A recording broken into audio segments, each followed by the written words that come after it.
Welcome back, ladies and gentlemen, boys and girls. This is the fourth way. Negativity. Most daily negativity is based on self-indulgent, small-minded, petty behavior that goes uncontrolled and is the result of years of habit and imitation of others. We have all had experiences where we recognize that our negative behavior was unnecessary. Any poisonous contribution to the psychic atmosphere of the world is not going to bring about harmony or good. We must get to that point where we have observed clearly our own negativity and what it generates in the world. We need to see that we are not in control, that we may want to act differently, but continue to act in the way we do not want. Then we may begin to see that humanity feeds off this negativity, which produces the consequences that we see all around us. Observing negativity can teach us reams about ourselves and show us why the world is in such a mess. It will also reveal to us that negativity is contagious and perpetuates itself. Maurice Nicole speaks of becoming aware of a drop in level or sudden loss of force. The awareness of letting yourself go with a sudden moment of irritation is not a moral issue, but a loss of energy. We are to learn to value this life force that can be used for getting in touch with God or higher meaning. Negative states squander such energy completely. This beginning process of self-observation and separation eventually leads to being able to have a choice over the use of our energies, which most people don't have. If you're not quick enough, eyes of these kinds will get in and take possession of you, and it may take days to get rid of them. Nicole, commentaries on the teaching of Gurdjieff and Ouspensky. Instead of being morose for 3 days and finally, some way or other, getting on with your life, become aware that on a particular day, you don't have the inner strength to not let this old habit come back in and take over.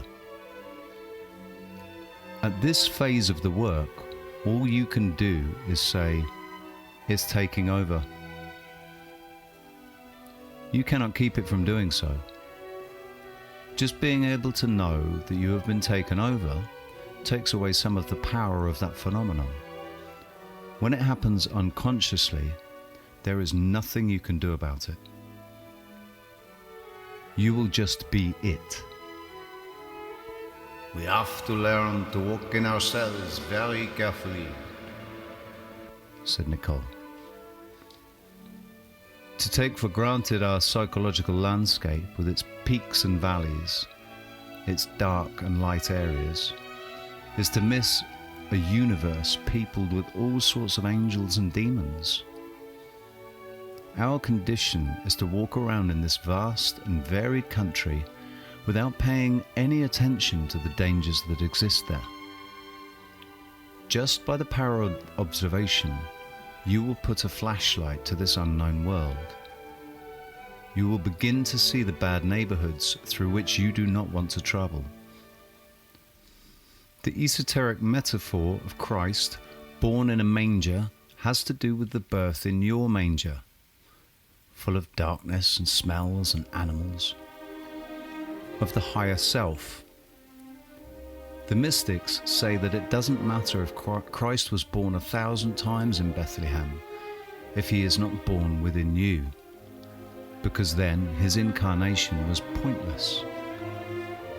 There is something precious within us to create. To do that, we must see our surroundings and make our way through them. Out of all of that, which is petty and selfish and cruel within us, we must get to the point where we can say, "Not I, but Christ lives in me." That is the expression of being in touch with the spiritual self, and the birth within is the work. It is the birth of the unified self in touch with divine influences and cleansed of the madness and darkness which is the usual state of our being. It is no use arguing with unpleasant eyes. When there are eyes in you that seek to make you negative, struggling with them puts us on their level and we become emotionally identified with one side or the other. We either argue or resist them and stay engaged on that level. If instead we say, "These are only eyes, and I will not give them my strength. I will not identify with them, and they will pass," then we can begin to have an effect on our inner state, instead of just being subject to whatever turmoil is happening within. Eventually, that real I in you will have more power. Behind real eyes lies God, and that is why we struggle to get there, so that we can be in touch with God and know what that will is for us, and have it come through our real I and guide our personality in the ways in which it is needed in the world. As we are now, we can do virtually nothing against the emotional forces within us. But if we start with the mental eyes that are not as charged as the emotional ones, we can potentially control them and deal with them. Their speed is different. The speed of sudden anger is on a different scale than the speed of intellectual thought. Eventually, we can develop a mastery over all of the emotional activity within us. The work lays down guidelines between what is right and what is wrong. Ultimately, this differentiation has to do with the aim of the work, which is higher consciousness. Whatever takes away from that development is wrong, and whatever leads to it is right. What is it that interferes with the aim? Automatic behavior, negativity, false personality. It isn't a moral judgment, but a practical and common sense approach to what is going to help or hinder our inner development. Life encourages wrong eyes, naming the lower side of humanity, aggressive, negative, greedy behavior. Those characteristics are clearly poisonous to inner development, and yet are rewarded in this world. Life and the work have a completely different agenda. Try to observe your negativity. Notice when you are negative, whenever it happens, in any of its forms. They include much more than anger. It includes frustration, vengeance, any feelings of irritation. The next step, after observing your negative eyes, is to try not to express them. Simply refrain from expressing this negative I. An alchemical phenomenon will happen inside of you when you do not express it. The energy that would have gone into expressing this I is free energy, and it will feed your real I and give you a sense of yourself. Try not to express negativity when it occurs to you, and don't feel bad when it doesn't work, because it takes a long time before you can get to that point. Sometimes we discover an I in ourselves that is out to get us, because it wants our energy like a carnivorous creature. It will do anything it can to get us into a negative state so that it can nourish itself. This teaching is an alchemical method to take force out of such eyes. The idea is to turn the energy that would have gone into negativity into food for higher consciousness. This is not a process that seeks to uncover the reasons why that negativity was formed within you in the first place. What needs to be seen is not where it came from or how it happened, but to recognize that it is there, and that it keeps happening. We then deal with that phenomenon in a transcendent way rather than an analytical way. Most people define themselves by their negativity. We are emotionally attached to our negative feelings. We enjoy them. They give us a sense of ourselves and who we think we are. They give us a sense of power because of their strong effect on us. A first step is to try to separate the emotion from the activity. If you observe a negative emotion in relation to your personality, let all of that go. Don't listen to those eyes. Let them pass right through you. Stay focused on the mechanics of the activity that you have to get through. If you focus attention on your handwriting, it will relax the muscle. Using that experience to be conscious of it produces a domino effect. You free your muscles to do the activity correctly. You free your psychology from some other connection and create a space of simply being.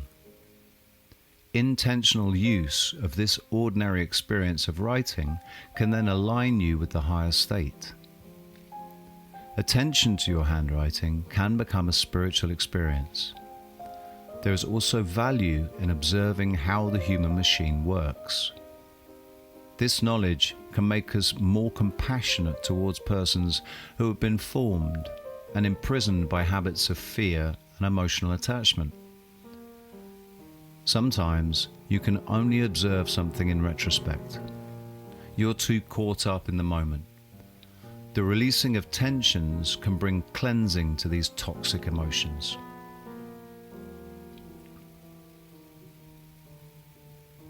Toward the real self. What you have taken all your life to be one being with a name is shattered into a million pieces.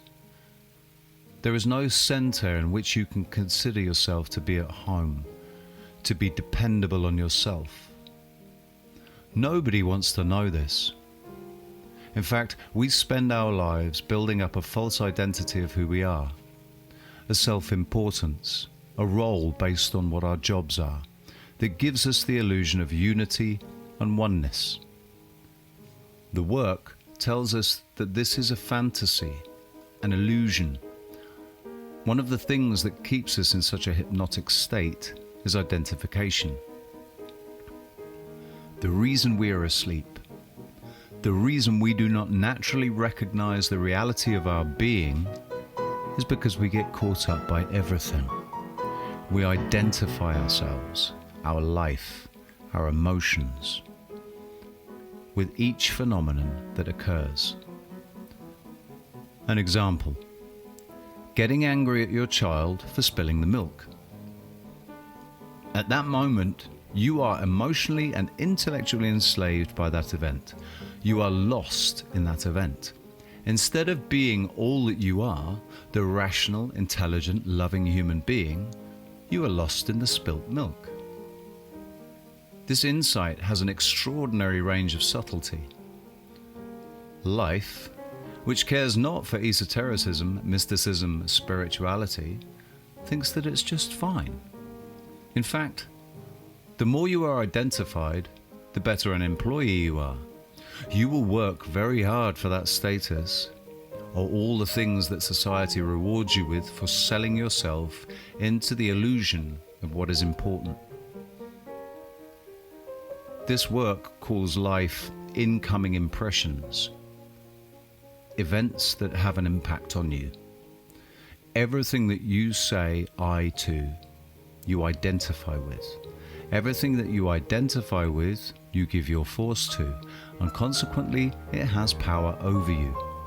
A person going through their daily routine, identifying with one thing after another that comes through, either the stimulation of outer or inner events, such as psychological patterns, habits of reaction, ways of behaving. The reason this is extremely significant for those who are seeking something more in being alive is that this is what blocks our higher consciousness. The reality of the sacred, God, or whatever you want to call it. If it's raining and that puts you in a bad mood, you've just cut yourself off from the deeper source of your being. In that moment, you are dead to the essence of being alive. For those who are yearning for spiritual reality, who are magnetized towards something more than the dreary ordinariness that is not the end all of being in the cosmos, these are the things that cut us off completely. And with these are all of our attitudes that we are asleep to. Gurdjieff would say that the third state of consciousness is the place where we become capable of loving our enemies, and that we can be like the sun that rains on the good and the bad alike. The great teachers, especially those of the Christian tradition, say that our rebirth, our transformation, describes the process of becoming that sun that can shine on all things in the same way. That is a level of love that we must admit we are not capable of in our present condition. The reason we are not capable of implementing the teachings of Christ or of the Buddha is because we live in a consciousness of multiplicity where the good and the not so good commingle. Our eyes are not merely an interesting phenomenon to observe, but reflect a level of being that keeps us from what we are truly meant to become.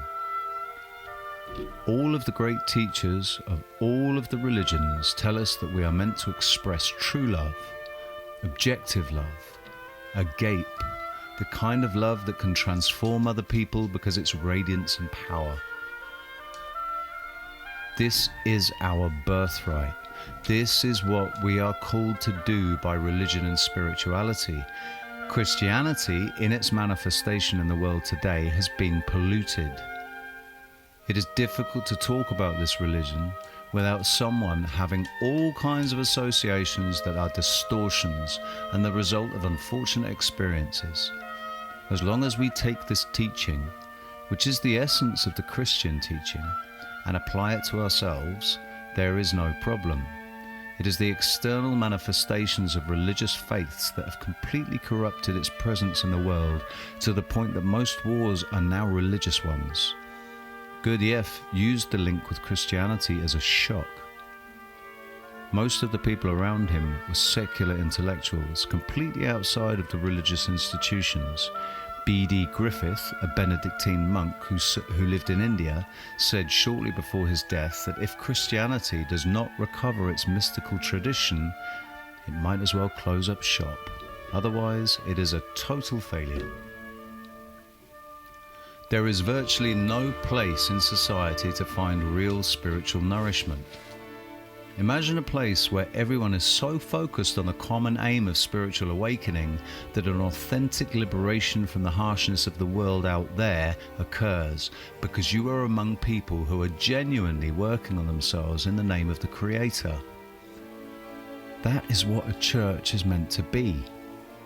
The early Eastern teachers of Christianity had as a magic key parallel to self-observation the state of gratitude. In gratefulness, there is a transcendence of self-interest, a recognition of life as gift rather than as something to manipulate for one's desires. Gratitude does not focus us on the possibility of another state of consciousness. All of us have had access to these higher moments. That is why we seek them, because we have some yearning for it. This system is a systematic way of achieving such experiences. In a moment of gratefulness, we may indeed transcend a situation or some psychological state and experience some moment of bliss. The issue is what will happen tomorrow and why can it not be sustained? When you begin to understand these ideas, you can see why it happens. Another fragment of self that is not grateful for anything is going to take over and call itself you. Meanwhile, The you that had this grateful awareness will not provide the unity and center where you might live that out. Real gratitude is a state of prayer, which is a state of higher consciousness. But then we have the gratefulness of the Pharisee, who was glad that he wasn't like the other fellow. True Christianity is very holistic. The idea of the incarnation proves that through the physical body, there can be higher consciousness or unity with the source of existence. One is able to use the body as a vehicle to manifest higher consciousness. The Buddhist masters are tremendous examples of this. In practicing martial arts, their presence to reality and separation from lower levels of consciousness is so intense that their very gestures have a purity that reflects a higher state. The goal is that real I will manifest in the world. If it were present at all times, we would be acting in the world in a right way under every set of circumstances. The outcome of our actions would be goodness. If all the people around the world were in that condition at the same time, that would be called the kingdom of heaven. Barbara Marx Hubbard and other contemporary thinkers hope for this critical mass where numerous people would reach that state. It is hard not to be pessimistic because it takes a great deal of work to get there. It does not happen automatically. That is where religion can be very superficial because of the assumption that some external ritual will do the trick.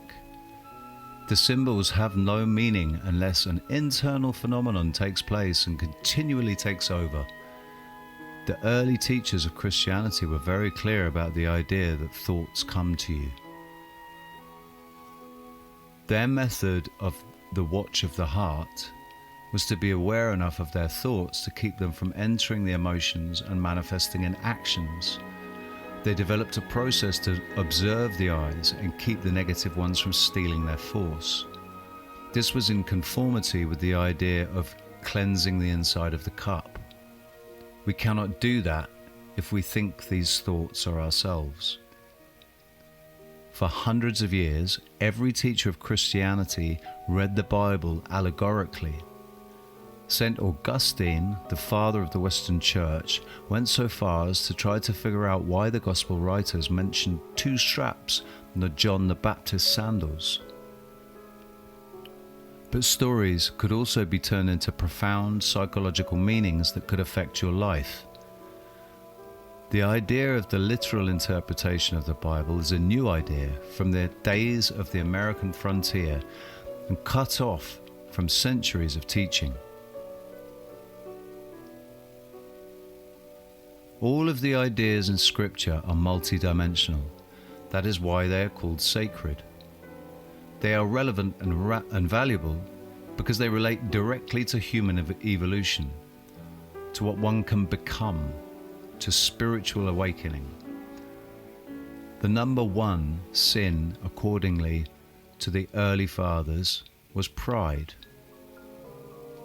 And that is the description of the Satan figure.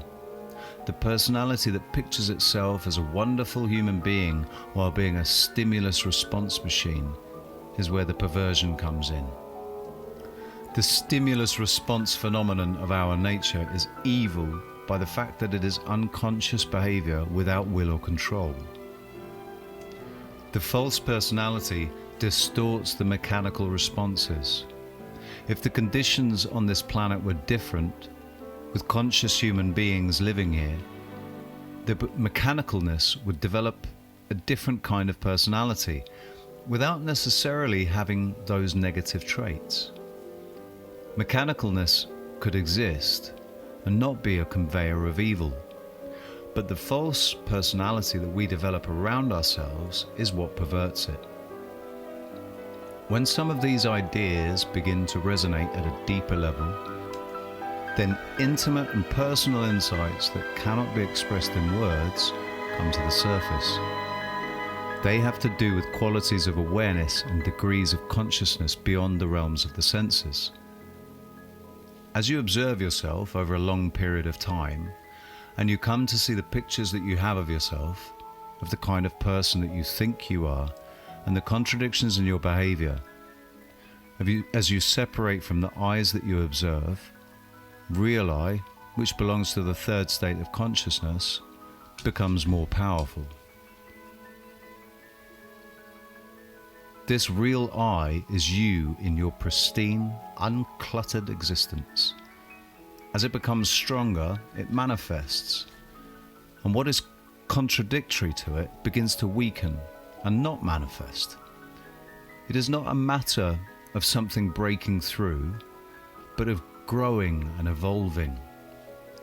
That higher part of us gains control and power and manifests in our behavior. The eyes that we express change according to that evolution. Moments of higher consciousness do not break through and occur spontaneously. Sometimes we do not realize what is happening to us. We often do not know how to value what has happened in a moment of gratitude or deep peace. We are so asleep that we don't recognize the different qualities of consciousness that we experience. The purpose of this work is to make such moments more frequent and more consistent.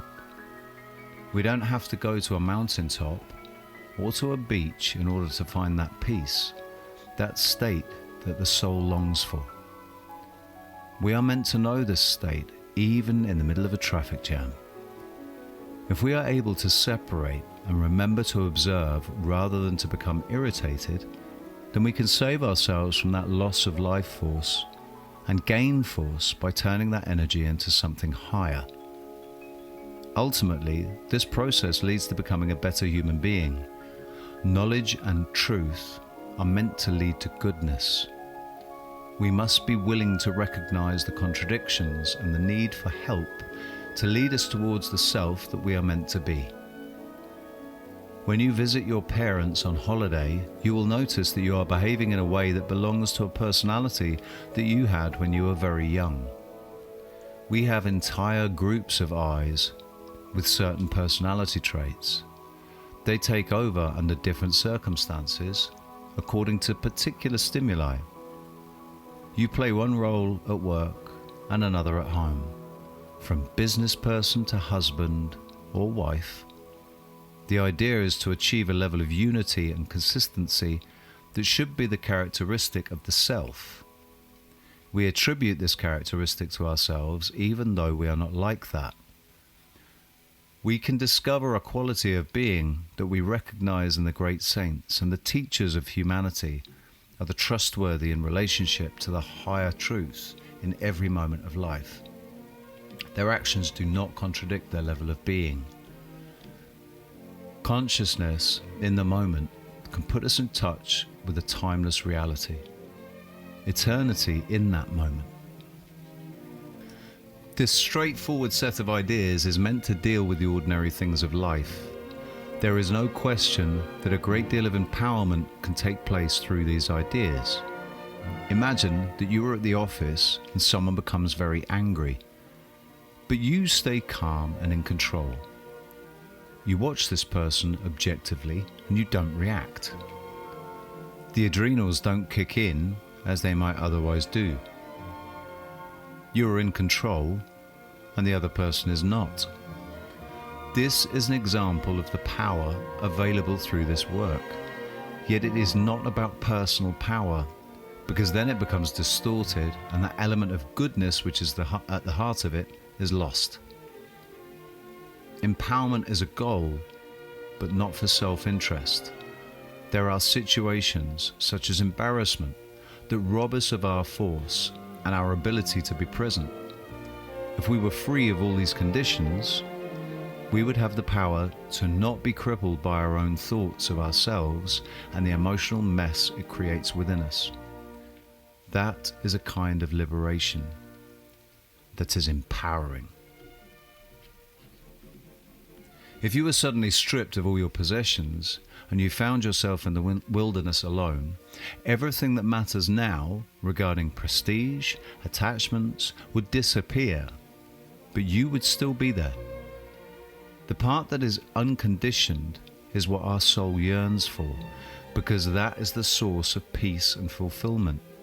The aim is to be able to walk through life with a unity of self and remembrance of the significance of being alive, unhampered by circumstances, people, and one's own past development.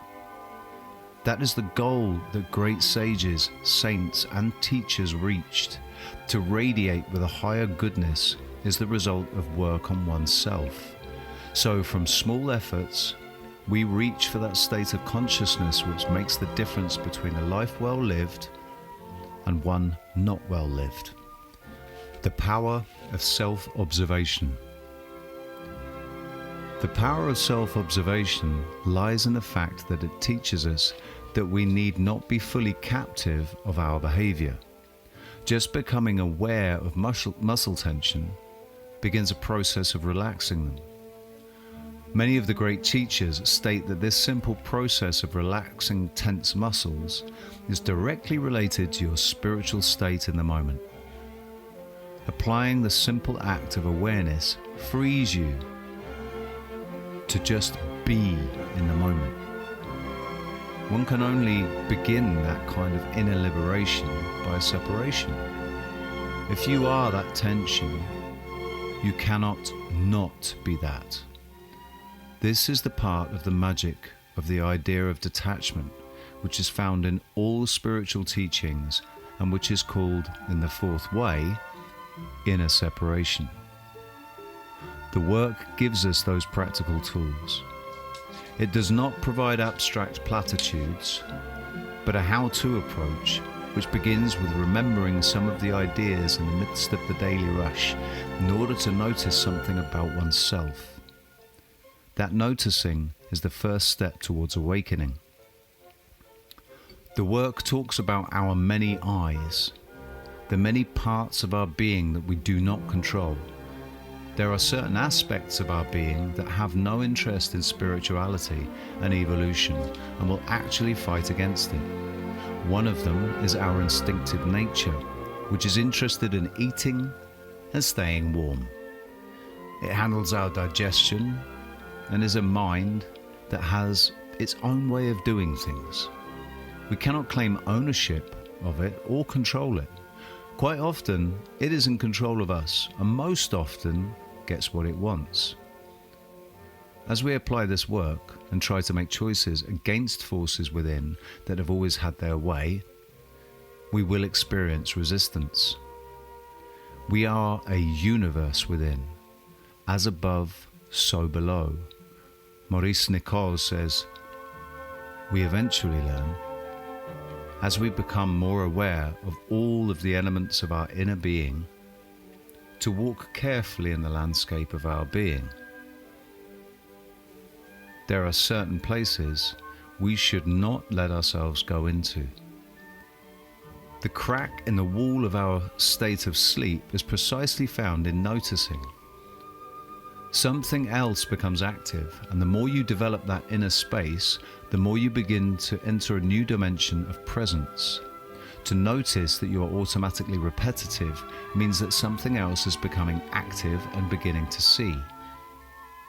The more you develop that inner space that is not entirely ripped out of you by automatic reaction, the more you begin to enter a new dimension of presence, of awareness. Try to notice how thoughts that enter your mind are not your thoughts. Try to catch a moment when something in your mind has been dumped in, such as a reaction to the radio or to what someone has said. And yet, we immediately assume that it is we who are thinking this, because it is our mind, and therefore it is us, and we are one with it, when in fact, it is merely a thought floating through the various frequencies that we are tuned into. If you saw a horror movie last night, and today you are suffering from a strange paranoia, try to notice the connection. The early teachers of Christianity were extraordinarily aware of this phenomenon and developed a complex methodology for dealing with the inner life. They called it the watch of the heart. They recognized when thoughts entered and these feelings bubbled up. They had a choice to catch them at a point of recognition. If they're aware in the moment to say, here is a thought that I'm not going to go with, because if I let it enter me further and let it become an emotional feeling, it will eventually become an action manifested in the world. To cut that thought off at the source requires that it must be caught before it has had such an impact on you. The reality of the state of waking sleep, as Gurdjieff called it, suggests that we are hardly any more conscious or in control as when we are asleep, and that we in fact live mostly in a dream state. The aim is to become grounded in a deeper reality. We are so filled with this imaginary world, mainly through this sensory sense of unity that we have about ourselves, which blinds us to the inner panorama of our psychology, that we can only hope to chip away at it a little at a time. Though it is long-term work, we are blessed by moments when we experience this freedom from our usual sense of self, our usual reactions to the world, and are able to have a moment of higher consciousness or awareness of the presence of God, where peace, release, joy, and gratitude for living can exist. Right, I'm going to wrap this one up here. We are nearly 45 minutes, 36 minutes, but I don't want this to go much over an hour. I think this is a good time to stop.